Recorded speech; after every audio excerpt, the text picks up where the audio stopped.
President, Professor Nana Jane Opoku-Agyeman, has strongly condemned the increasing cases of examination malpractice and student vandalism in secondary schools across the country.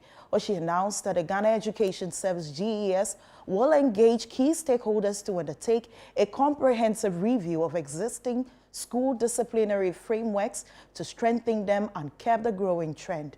Speaking at the 2026 President's Independence Day Awards ceremony, the Vice President stressed that the review is intended to instill discipline and nurture students into responsible citizens.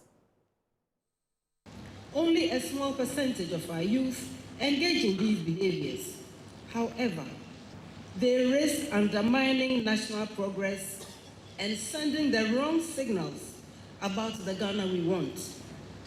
In response to these concerns, therefore, the Ministry of Education, through the Ghana Education Service and key stakeholders, are working to strengthen discipline and value-based education across our schools.